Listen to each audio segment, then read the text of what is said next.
ఇప్పుడు నా ప్రశ్న, ఇప్పుడు పవన్ కళ్యాణ్ గారితో చంద్రబాబు నాయుడు గారికి పొత్తు ఎందుకు కావాలి?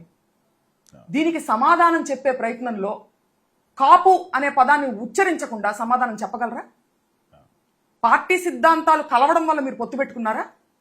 మీకు ఒక కులం కావాలి, ఒక మనిషి కాదు, పార్టీకి సంబంధించినటువంటి సిద్ధాంతాలు కాదు, మీకు కావాల్సింది కులం. The very foundation of your government is caste based.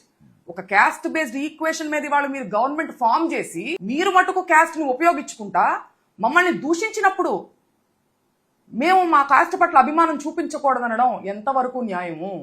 మీరు క్యాస్ట్ బేస్డ్ పాలిటిక్స్ చేయమాకండి, మేము కూడా క్యాస్ట్ గురించి మాట్లాడాం. మీకు ఓట్లకు వచ్చేసరికి మీకు కాపు కులం కావాలా? దాన్ని అడ్వాంటేజ్గా తీసుకుని పవన్ కళ్యాణ్ గారు మీ పట్ల ఉన్నారు కదా అని ఒక అడ్వాంటేజ్ తీసుకుని మీరు కాపు కులం అనే పేరు పెట్టి మమ్మల్ని దూషిస్తారా? మీకు ఎవరిచ్చారండి హక్కు? ఇవాళ కాపు అనే కాదు, ఏ కులాన్నైనా పేరు పెట్టి దూషించే హక్కు ఎవరికి ఇచ్చారు? పవన్ కళ్యాణ్ గారు సపోజ్ ఫర్ ఎగ్జాంపుల్ కాపు కులానికి చెందినటువంటి వ్యక్తి కాదు, ఈ పొత్తు ఉండేదా? ఒక కమ్మ కులానికి చెందినటువంటి వ్యక్తి అయి ఉంటారు, సిద్ధాంతాలు కలుస్తాయి, అయినా పొత్తు పెట్టుకుంటారా?